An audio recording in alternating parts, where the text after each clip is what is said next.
आजच्या मराठी आपण जो विषय घेतलेला आहे तो म्हणजे ज्ञान, ज्याला आपण इंग्लिशमध्ये नॉलेज म्हणतो.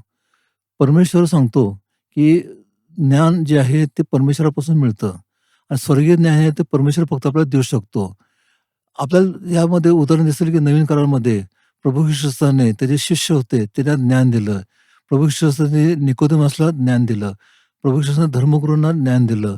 आपल्या शेजाऱ्याला ज्ञान दिलं. संपूर्ण ते जे सेवेकरी होते, त्याचे अनुयायी होते, सर्वांना ज्ञान दिलं. असं ज्ञान देणं अत्यंत महत्त्वाचं आहे. ज्ञानामुळं काय होतं, जेव्हा आपण ज्ञान देतो, त्यावेळेला काय होतं, की आपल्यामध्ये ज्या गोष्टी घडतात, ज्या गोष्टी घडत असतात, ते करण्यास आपल्याला मदत होते. त्यामध्ये काय होतं, की आपल्यामध्ये विचाराची देवाणघेवाण होते. त्या ज्ञानामुळं काय होतं, की आपल्यावर प्रश्न असणारे जे आहेत, ते प्रश्न आपण सोडवू शकतो. या ज्ञानामुळं काय होतं, की आपण एकमेकांशी संबंध जुळवू शकतो. अशा ज्ञान असणं अत्यंत महत्त्वाचं आहे. शास्त्रामध्ये दिसून येईल, की हे ज्ञान जे होतं, ते सलमोन राजाला ज्ञान होतं. हे ज्ञान होतं यशाला ज्ञान होतं. हे ज्ञान होतं ते पौलाला ज्ञान होतं आणि प्रभू येशूला ज्ञान होतं. आणि हे जे ज्ञान होतं, ह्या ज्ञानामुळं हे संपूर्ण जे लोकं होते, ते अत्यंत पवित्र झालेले आहेत. त्यांनी आपलं संपूर्ण चरित्र घडवलेलं आहे. त्यांनी आता इतिहास घडवला आहे.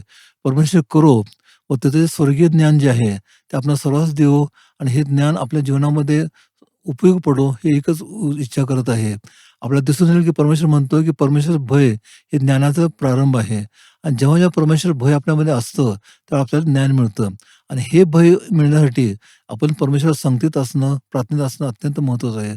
परमेश्वर करो, तो आपल्याला ज्ञानाने भरवून टाको, ही एकच प्रार्थना मी करत आहे. धन्यवाद.